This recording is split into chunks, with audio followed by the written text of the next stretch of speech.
Hi hello नमस्कार मैं आपन प्रिय डीपी एंट्रांस आज आपन स्वागत करुच्ची एक नूतन भिडियो रे। आज आम आलोचना करबा 2016 मसीह थिबा सीडीपी इम्पोर्टाट 30 क्वेश्चन। तो असिस्टेंट टीचर वैकेंसी आगक आसिया जाऊँगी, तो लाइक शेयर सब्सक्राइब करी आमको फॉलो करंतु। आम यूनिट वाइज क्लास आरंभ कर देइछु, आपण प्लेलिस्ट रे यार संपूर्ण यूनिट वाइज पाई परिबे। तो काल विलंब न करी आम आसंतु आगे जावा। प्रथम प्रश्न, हलरंक मतरे प्राक कैशोर अवस्था शारीरिक परिवर्तनर हार किपरि होइथाय। हलरंक मतरे ये जो परिवर्तन समयटा होची पिला मानकर उच्चता, ओजन, यौन परिपक्व ना बेसी क्षिप्र हुए ना बेसी धीर हुए, यहाँ मध्यम अवस्था रही है। Option number D is the right answer. केउटी मुक्त उत्तरमूलक प्रश्न, पिला माने मुक्त उत्तरमूलक प्रश्न कहले कौन, जो थे शिक्षार्थी निजर मनर कथा को विस्तृत भाव आलोचना करें। तो जो ऑप्शन ए तार निर्वाचनमूलक प्रश्न ना समापनमूलक प्रश्न, स्तंभमेलक ना बहुविकल्प प्रश्न। एक्चुअली बहुविकल्प, स्तंभ मेलन बा निर्वाचनमूलक ये गोटे निर्दिष्ट उत्तरमूलक प्रश्न। मुक्त उत्तरमूलक कहले कौन, पिला माने जेतेबेले निज इच्छा रे निजे मन को गोटे लिखिपारे। तो समापनमूलक प्रश्न होची यार उचित आंसर अटे। नेक्स्ट थर्ड नंबर प्रश्न पिला माने कौन देछि, प्राथमिक शिक्षा स्तर रे निम्नलिखित मध्यरु केउं शिक्षण पद्धति अधिक फलप्रद अटे। तो प्राथमिक शिक्षादान शैली जो रही यार सठिक उत्तर होची कौन, गोटे जिनस को ठीक से पर्यवेक्षण कर तनखिब कौन केमती पिला गोटे पाठ को पढ़ुची से विषय ठीक से डिटेल्स आलोचना करा दे पारिबो। Option A is the right answer. 4 number पिला कौन देछि, निम्नलिखित मध्यरु केउंटी शिक्षा व्यवस्थार शिक्षादान पद्धतिर मुख्य शिक्षार्थी केन्द्रिक अटे। तो पिला माने जो शिक्षार्थी केन्द्रिक उपादान रही आम 3टी जिनस रही, गोटे शिक्षक केन्द्रिक, शिक्षार्थी केन्द्रिक, शिक्षण केन्द्रिक। तो जो शिक्षार्थी केन्द्रिक रही यहाँ साधारणतः अंतर्निवेश शिक्षा देखा जाए, कारण ये अंतर्निवेश शिक्षा हूँ एमती प्रकार शिक्षादान जो गोटे भिन्नक्षम पिला आरंभ कर साधारण वर्गर पिला माने उचित भावे बिना कौन द्विधारे भल से पाठ पढ़ी पारे। ठीक अच्छे पिला माने। नेक्स्ट 5 नंबर प्रश्न देखा कौन देछि, failure is the pillar of success है, विफलता ही सफलतार चाबिकाठी। तो बारंबार बारंबार जो चेष्टा करी सक्सेस हबार जो मजा अच्छी सेटा बाकी कौतरे नहीं, ताको कहीतला किए थर्नडाइक कही ट्रायल एंड एरर मेथड। यार अर्थ होची कौन, मनीष बारंबार भूल करी से भूल ही निजे शिखी थाए। जे पर्यंत आम चेष्टा करी भूल न करिबा से पर्यंत सठिक कौशल शिखि पारिबा नहीं। तेणु विफलता ही सफलतार स्तंभ बोली कह जाए। ठीक अच्छे पिला माने option A is the right answer. Next 6 number प्रश्न पिला माने कौन देछि, मानक प्रश्नपत्र प्रस्तुति निमंते व्यवहार करा जाउथिबा ब्लू प्रिंट रे केउंटी न थाए। जो मानक प्रश्नपत्र रही तैयारी रही, तो जो थे कि प्रश्नपत्र करने पूर्वर एक नक्शा प्रस्तुत करा जाई थाए। ठीक अच्छे, जो थे क्यों उद्देश्य जमीक तार ज्ञान बोध प्रयोग केतेक नंबर रहिबो ताहा थाए, क्यों विषय रे केते प्रश्न आसीबो ताहा थाए, क्यों प्रकार प्रश्न आसीबो एमसीक्यू आसीबो ना शॉर्ट आसीबो ना लॉन्ग आसीबो से थाए। तो किंतु जो मूल्यांकन उपर जदि आपेक्षिक गुरुत्व जदि एथे न थाए, कारण ब्लू प्रिंट निजे मूल्यांकन एक साधना। ठीक अच्छे, तो आपण देइथिबा जो विकल्प देइचंती ता मध्यरु डी होउची इज द राइट आंसर, कारण विषय वस्तु उपरे आपेक्षिक गुरुत्व रहिबा दरकार। बी हम ना डी हम पिला माने। नेक्स्ट पिला माने कौन देइची 7 नंबर प्रश्न, शिक्षादान को शिक्षार्थी केन्द्रिक करिबा निमंते कौन करा जिबा आवश्यकता रही।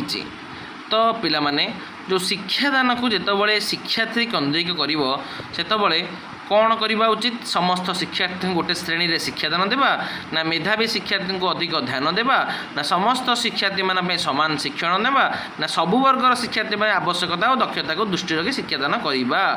दी इज द राइट आंसर। कारण समस्त शिक्षार्थी माने किपरि ठीक से पाठ पढ़े ता प्रति सबु वर्गर पिला सठिक आवश्यकता दक्षता दृष्टि रखी ये जिनटा कराए। नेक्स्ट पिला माने कौन देखिए 8 नंबर प्रश्न केउं अवस्था ठारू शिशु तार आवेग को नियंत्रण करने शिखी थाए। तो पिला माने जो आवेग रही तार जो स्नेह प्रेम भल पाइबा तो रही ये साधारण कौ शिक्षा थाए आद्य बाल्यावस्था ना शैशव अवस्था ना प्रांत अवस्था ना प्रांत बाल्यावस्था ना प्राक कैशोर अवस्था। आंसर होची कौटा शैशव अवस्था कारण जो नियंत्रण करने आरंभ करे सी शैशव अवस्था ही आरंभ कर दे थाए। Option B is the right answer. तापर डी 9 नंबर प्रश्न पिला कौन देखिए पियाजे मत अनुसार संवेदीकारी पर्यायर अवधि केते। तो पियाजे 4टी पर्याय सृष्टि करते SPCF sensory motor pre operational concrete and formal. ठीक अच्छे फॉर्मल जहाँ एब्स्ट्रैक्ट सेटा तो फास्ट हूँ 0 ରୁ 2 2 ରୁ 7 7 ରୁ 11 11 प्लस। ठीक अच्छे पिला माने तो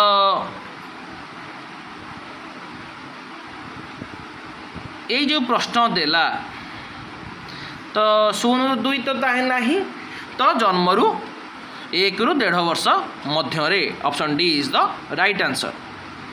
नेक्स्ट 10 नंबर प्रश्न पिला माने कौन देछि निम्नलिखित मध्यरु केउटी शिक्षण पद्धति नुहे। पिला माने पर्यवेक्षण ना प्रशिक्षण ना अनुकरण ना अनुसंधान कारण जो ACD रे रही ये सब शिक्षण पद्धति अटे किंतु जो प्रशिक्षण होची तार शिक्षण पद्धति नुहे। ठीक अच्छे option B is the right answer. 11 प्रश्न पिला कौन देछि केउटी शिक्षण शिक्षादान प्रक्रियार एक उपादान नुहे। केउटी शिक्षण और शिक्षादान प्रक्रियार एक उपादान नुहे। ये शिक्षार उद्देश्य पितामाता योग्यता शिक्षण अभिज्ञता ना मूल्यांकन। तो यांक मानक मध्यरु पितामाता योग्यता पिला शिक्षण पर कौन प्रभाव पकेब किसी पकेबनी। Option B is the right answer. तो जड़े शिक्षार्थी बुद्ध्यांक 92 अटे। बुद्ध्यांक बा IQ mental age by chronological age into 100 सूत्र। तो जेहेतु यार बुद्ध्यांकटा देइछि 92 तेबे या भीतर कौटा ठीक मेंटल एज क्रोनोलॉजी समान हम ना मेंटल एजटा क्रोनोलॉजिटा बड़ हम ना जी क्रोनोलॉजिकल एजटा मेंटल एज टू बड़ हम ना mental age by chronology by mental age. Option A B C D कौटा is right answer. Option mental एजटा सान हम क्या क्रोनोलॉजिकल एजटा। ठीक अच्छे चलिए इधर कौटा भी ठीक हेनी कारण मेंटल एजटा जेहेतु लेस दैन 100 तेबे मेंटल एजटा क्रोनोलॉजिकल एज टू सान। ठीक अच्छे अर्थात पिलार मानसिक शक्ति ता बयस तुलन टी कम तो ऑप्शन यहाँ टे भूल देचे पे मैंने तो मेंटल एजटा क्रोनोलॉजिकल एज ठारू सान हम। ठीक अच्छे 13 प्रश्न पे मैंने कौन देखा व्यक्तिगत पार्थक्य बा तारतम्य दृष्टि क्यों शिक्षा व्यवस्था ग्रहणीय नुहे। पिला माने तो जितेबले प्रत्येक शिक्षार्थी शिखिबार शैली आ दक्षता सब अलग अलग तेणु समस्त गोटे प्रकार पाठ्यक्रम व्यक्तिगत पार्थक्य को समान सम्मान दिए न थाए। तो option A is the right answer. 14 number देखिए पे कौन देछि शैक्षिक दृष्टिकोण शिक्षार्थी को बुझीबार अर्थ कौन। जितेबले गोटे पिला जड़े शिक्षार्थी बौद्धिक विकास बा तार बयस अनुजाई से केते शिखिपार ताहा जानिबा शिक्षादान अत्यंत जरूरी अटे। सही समय रे शिक्षार्थीर प्रकृत एवं मानसिक बयस जानिबा गोटे निहाती दरकार। जदि गोटे पिलाटा को 5 वर्ष तो पिलाटी को आपण मैंने 10 वर्षर गोटे गणित देवे से करें कि तो करें तेणु जो तार फिजिकल एज रही सीए बा मेंटल एज ता मध्य जो तालमेल रखी शिक्षादान कले ही प्रकृत फल मिल पार। ठीक अच्छे जड़े शिक्षक भाव आपण मानक जानवा जे गोटे पिलार बयस अनुजाई ता मानसिक स्तरटा क्योंटा। ठीक अच्छे option A is the right answer. 15 number पे मैंने कौन देछि निम्नलिखित मध्यरु केउं आवेग अन्य 3टी ठारू ଭିନ୍ନ। ତ ଆବେଗ ମୁଖ୍ୟତଃ କେତେ ଭାଗରେ ବିଭକ୍ତ? ଦୁଇ ଭାଗରେ ବିଭକ୍ତ। ଗୋଟେ ସକାରାତ୍ମକ ବା ପ୍ରୀତିକର, ଯେଉଁଥିରେ କି ସ୍ନେହ, ଆନନ୍ଦ, ଭଲ ପାଇବା, ଉତ୍ସାହ ଯିବ। ଆଉ କେଉଁଥିରେ ନକାରାତ୍ମକ ବା ଅପ୍ରୀତିକର କାର୍ଯ୍ୟ ଯିବ, ଯେଉଁଥିରେ ଭୟ, କ୍ରୋଧ, ଈର୍ଷା, ବିରକ୍ତ ଯିବ। ତାହେଲେ ଯେଉଁ ଅପସନ୍ ଡିରେ ଅଛି ସ୍ନେହ ଓ ଆନନ୍ଦ, ଏଇଟା ଗୋଟେ ସକାରାତ୍ମକ, ତେଣୁ ଅନ୍ୟମାନଙ୍କଠାରୁ ଏଇଟା ଅଲଗା। Option D is the right answer. 16 ବର୍ଷ ପିଲା କ'ଣ ଦେଇଛନ୍ତି? ଆମ ରାଜ୍ୟରେ କରାଯାଉଥିବା DLED ହେଲା, district elementary of teacher education, ଯେଉଁଟା ତୁମେ ସିଟି ପାଠ ପଢ଼ୁଛ ବା ପଢ଼ିବ। ଚୟନ ପରୀକ୍ଷା କେଉଁ ପ୍ରକାର ମୂଲ୍ୟାୟନ ଅଟେ? ଯେଉଁ ଚୟନ ପ୍ରକ୍ରିୟା ରହିଛି ଏହା ଗୋଟେ ପ୍ଲେସମେଣ୍ଟ, ଗୋଟେ ବ୍ୟବସ୍ଥାନ ନା ରେ, ତାହା ଏଇ ବିଷୟରେ ଯାହା କହିଲେ ତାହା ଏଇଟା ଠିକ୍ କଥା। ତ ମୂଲ୍ୟାଙ୍କନ 4 ଭାଗରେ ବିଭକ୍ତ। ଗୋଟେ ହେଉଛି କ'ଣ? ପ୍ଲେସମେଣ୍ଟ, ଫର୍ମେଟିଭ୍, ଡାଇଗ୍ନୋଷ୍ଟିକ୍ ଆଉ ସमेଟିଭ୍। କ'ଣ କ'ଣ ପିଲାମାନେ? ପ୍ଲେସମେଣ୍ଟ, ଫର୍ମେଟିଭ୍, ଡାଇଗ୍ନୋଷ୍ଟିକ୍ ଆଉ ସमेଟିଭ୍। ତ ପ୍ଲେସମେଣ୍ଟରେ କେଉଁଟା ଯାଉଛି? ଗୋଟେ ଯୋଗ୍ୟତା ଜାଣିବା ପାଇଁ, ଯେମିତିକି OTET, CTET, ଏଣ୍ଟ୍ରାନ୍ସ ଏକ୍ଜାମ୍ ଯାହା ରହିଲା ସବୁ, ସେସବୁ ହେଉଛି କ'ଣ? ପ୍ଲେସମେଣ୍ଟରେ ଯାଉଛି। ଫର୍ମେଟିଭ୍ ପିଲାମାନେ କ'ଣ? ଗୋଟେ ପାଠପଢ଼ା ଚାଲିଥିବା ସମୟରେ ଯେମିତିକି ୟୁନିଟ୍ ଟେଷ୍ଟ କରାହେଉଛି, ତ ପାଠପଢ଼ା ବେଳେ ଯେଉଁ ପ୍ରଶ୍ନ ପଚରାଯାଉଛି, ଏସବୁ ଫର୍ମେଟିଭ୍ର ଉଦାହରଣ ଯାଉଛି। ଡାଇଗ୍ନୋଷ୍ଟିକ୍ କ'ଣ? ପିଲାଟି କାହିଁକି ବୁଝିପାରୁନି, ତା'ର ଦୁର୍ବଳତା କେଉଁଠି ଅଛି, ତାକୁ ଖୋଜିକି ଜାଣିବା ପାଇଁ ଡାଇଗ୍ନୋଷ୍ଟିକ୍ ଟେଷ୍ଟ କରାଯାଇଥାଏ। ଠିକ୍ ଅଛି। ଆଉ ଯେଉଁ ସମିଟିଭ୍ ରହିଲା ସେଇଟା ତ ବର୍ଷ ଶେଷରେ କରାଯାଏ, ଗୋଟେ କୋର୍ସ ଏଣ୍ଡରେ ରହେ, ଆନୁଆଲ୍ ଏକ୍ଜାମ୍ ଯେମିତି ବାର୍ଷିକ ଉତ୍ସବଟା ରହିଥାଏ, ବାର୍ଷିକ ପରୀକ୍ଷା ରହିଥାଏ, ସେଇଟା ହେଉଛି ତା ରାଇଟ୍ ଆନ୍ସର୍। ଠିକ୍ ଅଛି। Option D is the right answer. 57 ବର୍ଷ ପିଲାମାନେ ଦେଖିବା ଦେଇଛି, କେଉଁଟି ଶିକ୍ଷକ କେନ୍ଦ୍ରିକ ଶିକ୍ଷାଦାନ ଶିକ୍ଷଣ ବ୍ୟବସ୍ଥାର ଲକ୍ଷ୍ୟ ନୁହେଁ? ତ ଯେଉଁ ଶିକ୍ଷକ କେନ୍ଦ୍ରିକ ଆମର ଶିକ୍ଷାଦାନ ପ୍ରକ୍ରିୟାଟା 3 ଭାଗରେ ବିଭକ୍ତ। ଶିକ୍ଷକ କେନ୍ଦ୍ରିକ, ଶିକ୍ଷାର୍ଥୀ କେନ୍ଦ୍ରିକ ଆଉ ଶିକ୍ଷଣ କେନ୍ଦ୍ରିକ। ତ ଯେଉଁ ଶିକ୍ଷକ କେନ୍ଦ୍ରିକ ରହିଛି ସେଇଟା କ'ଣ? ଜଣେ ଶିକ୍ଷକ ସେଠି ଏକଛତ୍ରବାଦୀ, କହିବ ଅହମ୍ ବ୍ରହ୍ମସ୍ମିନ୍, ମୁଁ ଯାହା କହିବି ସେୟା ହିଁ ଠିକ୍। ଏଠି ପିଲାମାନେ କେବଳ ନିଷ୍କ୍ରିୟ ଶ୍ରୋତା ହୋଇ ପାଠ ଶୁଣିଥାନ୍ତି। ଠିକ୍ ଅଛି। କିନ୍ତୁ ଶିକ୍ଷାର୍ଥୀ କେନ୍ଦ୍ରିକରେ ଏମିତି ହୁଏନି। ସେଠି ଶିକ୍ଷକ ଜଣେ ପଥ ପ୍ରଦର୍ଶକ, ଫାସିଲିଟେଟର ଭାବେ କାମ କରିଥାନ୍ତି, ଗୋଟେ ଫ୍ରେଣ୍ଡ, ଫିଲୋସଫର ଆଉ ଗାଇଡ଼ ଭାବେ କାମ କରିଥାନ୍ତି। ଠିକ୍ ଅଛି। ତ ଦେଇଛି ଏଇଟା କ'ଣ? କେଉଁଟି ଶିକ୍ଷକ କେନ୍ଦ୍ରିକ ଶିକ୍ଷାଦାନ ଓ ଶିକ୍ଷଣ ବ୍ୟବସ୍ଥାର ଲକ୍ଷଣ ନୁହେଁ? ତ ଫାର୍ଷ୍ଟ ଅପସନ୍ରେ କ'ଣ ଦେଇଛି? ଶିକ୍ଷାଦାନ ଶିକ୍ଷାର୍ଥୀ କେନ୍ଦ୍ରିକ ହୋଇଥାଏ, ଏଇଟା ହିଁ ରାଇଟ୍ ଆନ୍ସର୍ ହେବ। କାରଣ ଶିକ୍ଷକ କେନ୍ଦ୍ରିକ ବ୍ୟବସ୍ଥାରେ ଶିକ୍ଷକଙ୍କ ଭୂମିକା ମୁଖ୍ୟ, କିନ୍ତୁ ଶିକ୍ଷାର୍ଥୀ କେନ୍ଦ୍ରିକରେ ଶିକ୍ଷାର୍ଥୀର ଭୂମିକା ମୁଖ୍ୟ। ଠିକ୍ ଅଛି। ତ option A is right answer.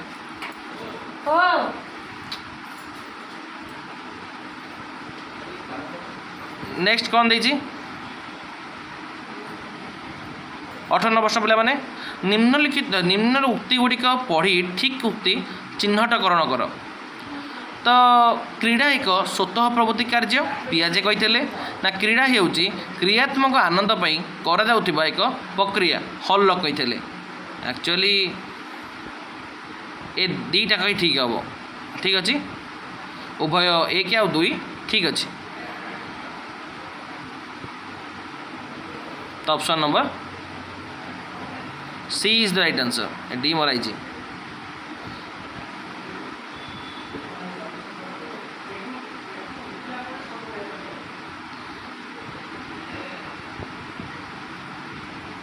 Actually ଯେଉଁ କ୍ରୀଡ଼ା ରହିଛି ଡି ହେବନି ହେଲା, ସି ହେବ। କାହିଁକି କହିଲ?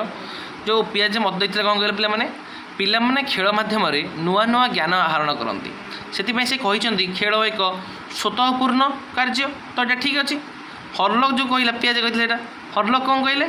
ପିଲାମାନଙ୍କର ଯେଉଁ କୌଣସି ଲକ୍ଷ୍ୟ ବା ଫଳାଫଳ ପାଇଁ ଖେଳନ୍ତି ନାହିଁ, ବରଂ ସେଥିରୁ ମିଳୁଥିବା ଆନନ୍ଦ ପାଇଁ ଖେଳନ୍ତି। ତ ଏହା ଗୋଟେ କ୍ରିୟାତ୍ମକ ଆନନ୍ଦ। ତ ଏଇଟା ବି ଠିକ୍ ଅଛି। ତ ଦୁଇଟା ଠିକ୍ ଅଛି ପିଲାମାନେ ହେଲା, ଏଇଟା ଆନ୍ସର୍ ଭୁଲ ଦେଇଛି।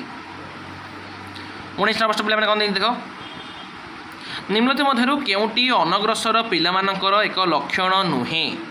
ପିଲାମାନେ ନୁହେଁ ଦେଇଛି ପିଲାମାନେ ହେଲା, ଭଲସେ ଦେଖିବ।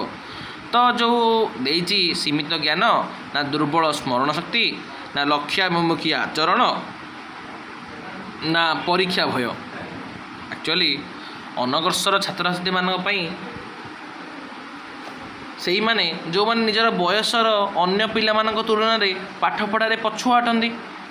तो सेमानकर जो स्मरण शक्ति कम थाए एवं सेमानकर जो अन्य ऊपर जो निर्भर थांती से कि जो लक्ष्याभूमि की आचरण रही तो से जो पाखे न थाए कौन दिगरे क्यों दिगरे साहाय्य कर तो स्थिर न थाए तो से लक्ष्याभूमि आचरणटा ही right answer option C is the right answer.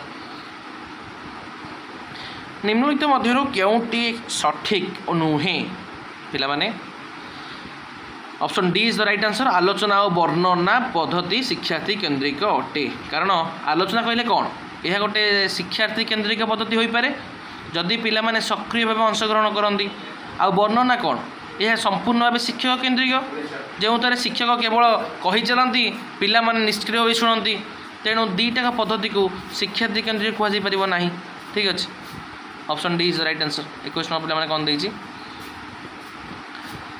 सृजनशील शिक्षार्थी मानकु चिन्हट करने निमंते शिक्षक मुख्यतः केउं प्रकार प्रश्न पचारिबा उचित जो एक्चुअली कौन कहल यह हूँ एक शिक्षार मनोविज्ञान एक गुरुत्वपूर्ण विभाग विक्षिप्त चिंताधारा तो जो डाइभरजेंट थिंकिंग रही तो गोटे हूँ कन्भर्जेंट आ गए डाइभरजेंट तो कन्भर्जेंट हूँ केन्द्राभिमुखी जोटा कि केवल गोटे सठिक उत्तर खोजापी कि बछा जाए जमती कि एमसीक्यू मूलक प्रश्न किंतु जो डाइभरजेंट थिंकिंग रहा यह गोटे प्रश्नर अनेक प्रकार नुआ नुआ उत्तर बाहर कर जो पे नुआ नुआ चिंताधारा कि ओरिजिनालिटी देखा से सृजन शक्ति क्रिएटिविटी विकास होता है तो विक्षिप्त चिंताधारा मूलक हूँ right answer option number A is the right answer. Next पिला माने कौन देछि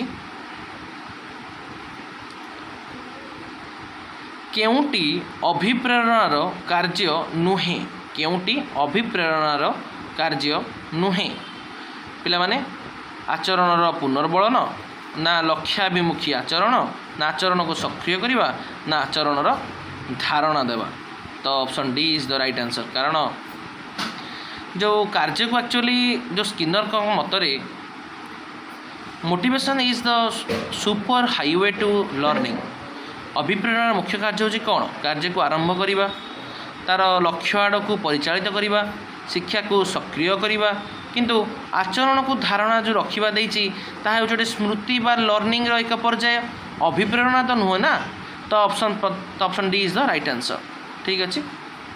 23 नंबर प्रश्न देछि कौन केउंटी शिक्षा मनोविज्ञान परिसरभुक्त नुहे देछि परिवेश सृष्टि लक्ष्य निर्धारण शिक्षार्थी आचरण शिक्षादान शिक्षण पद्धति शिक्षार्थीर लक्ष्य निर्धारण परिसरभुक्त नुहे 24 नंबर कौन दी निम्नोक्त केउंटी बुद्धिर एक वैशिष्ट्य नुहे तो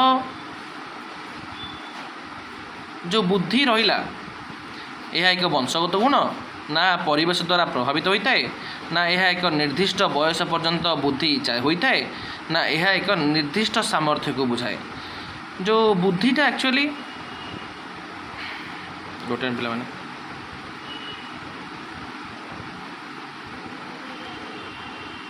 हाँ फास्ट कथा जो बुद्धि देला बुद्धिटा कौन गोटे क्वांटिटेटिव बा परिमाणात्मक जमती कि उच्चता बढ़िबा ओजन बढ़िबा यह गोटे निर्दिष्ट बयस पर अटकी जाता है किंतु विकासटा कौन गोटे गुणात्मक ठीक अच्छे तो यह गोटे जन्मठार मृत्यु पर्यंत चलता है ठीक अच्छे आपण मान जो सामर्थ्य कथा कहले ताहा कार्य करिवार दक्षता को बुझाए जहाँ विकासर अंतर्भुक्त अटे तो option D is the right answer.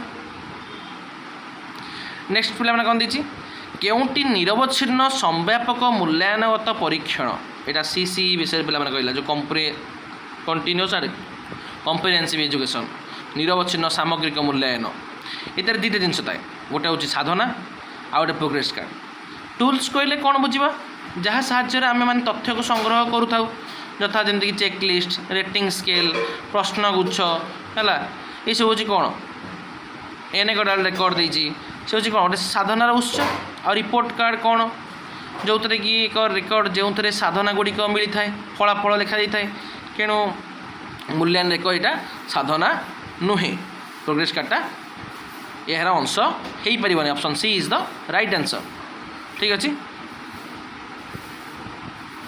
26 number प्रश्न पे कौन देछि निम्न उक्तिगुड़िक पढ़ी ठीक उत्तर को बाछि चिह्नट कर केतेक आवेग जन्मगत और स्थायी आउ आवेग गुड़िक परिवर्तनशील और क्षणस्थायी।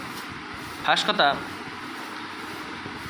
जन्मगत आवेगटा देखा या कहीदे कि वाटसन कहीदे से तांका मतरे शिशु जन्म बेले भय क्रोध स्नेह को नहीं जन्मी थाए आउ क्षीणस्थायी कहले कौन आवेग सबुबले समान रहे ना पिला माने रागी जाई पुणी तुरंत हसी दियंती तेणु यह परिवर्तनशील ठीक अच्छे तो ऑप्शन डबल ए ठीक अच्छे किंतु आईटा भूल अच्छे option B is the right answer. 27 पिला कौन दीजिए केउंटी एक बाह्य अभिप्रेरण अटे पिला माने जो आभ्यंतरीण गोटे अच्छी बाह्य अभिप्रेरण रही तो इच्छा शक्ति आग्रह आत्मसम्मान ना कृति सूचना एक्चुअली आभ्यंतरीण अभिप्रेरण कौन जहाँ मनीष भितर आसताए जमीक आग्रह आत्मसंतोष आत्मसम्मान एसबू आसताए बाह्य कहले कौन जहाँ बाहर मिलता जमी पुरस्कार दंड कृतित्वर सूचना है तारीफ तो कृतित्वर सूचना कौन जड़े शिक्षार्थी को जिते बाहर जना पड़े जहाँ ताकू आगू को बढ़िया उत्साहित करता है ठीक अच्छे यहाँ गोटे बाह्य अभिप्रेरणा option D is the right answer. 28 number कौन देखिए देखा आम राज्यर प्राथमिक स्तर में बहु श्रेणी शिक्षादान व्यवस्था रही थाए कहीं आम ओडिशा रे अनेक प्राथमिक विद्यालय रही जो तरह एपरी समस्या देखा जाए जितेबाला शिक्षक संख्या श्रेणीर संख्या ठारू कम थाए से जड़े शिक्षक को द्वितीय तृतीय चतुर्थ श्रेणी को एकाठी बसई पढ़ाइबा पड़ता है या मल्टीग्रेड टीचिंग बोली कहुए ठीक अच्छे ताल option A is the right answer जो शिक्षक ठारू श्रेणी संख्या अधिक। 29 नंबर कौन देछि केउठी पाठ दान पूर्वर पचरा जाउथिबा प्रारंभिक प्रश्नावलीर उद्देश्य संपर्कित नुहे पूर्व ज्ञान परीक्षा ना अभिप्रेरणा सृष्टि शिक्षादान निमंते प्रस्तुति ना पाठ्यवस्तुर क्लिष्टता संबंध में धारणा देवा option D is the right answer कारण यहाँ गोटे संपूर्ण भाव एक नकारात्मक दिग को दर्शाऊँ जहाँ शिक्षादान प्रक्रिया रे केवल ग्रहणीय नुहे गोटे प्रारंभिक मूल्यांकन मुख्य दिक्ष कहले कौन गोटे प्रीवियस नॉलेज को सृष्टि करवा आग्रह सृष्टि करवा गोटे शिक्षादान स्तर को निरूपण करवा ठीक अच्छे तो option D is the right answer. Last प्रश्न पिला देखा पेशीय कोश कौशल दृष्टि केउंटी अन्य तीनोटी ठारू भिन्न जो पेशीय कोश रही मोटर स्किल रही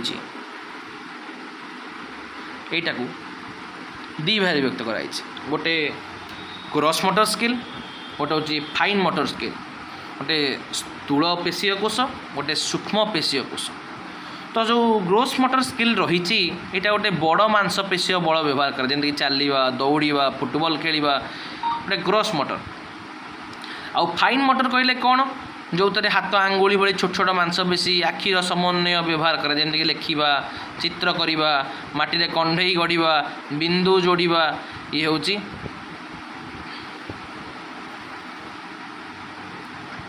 कार फाइन मोटर स्किल उदाहरण अटे तो एठी राइट आंसर हो गप हो पढ़ा कारण यह गोटे मानसिक प्रक्रिया जो आम चिन्ह बुझु कल्पना करूँ यह गोटे कोग्निटिव डोमेन सहित जड़ित तो अन्य तीनोटी जाक किसी ना कि शारीरिक कौशल व मोटर स्किल प्रयोग करा जाउछि तो option C is the right answer.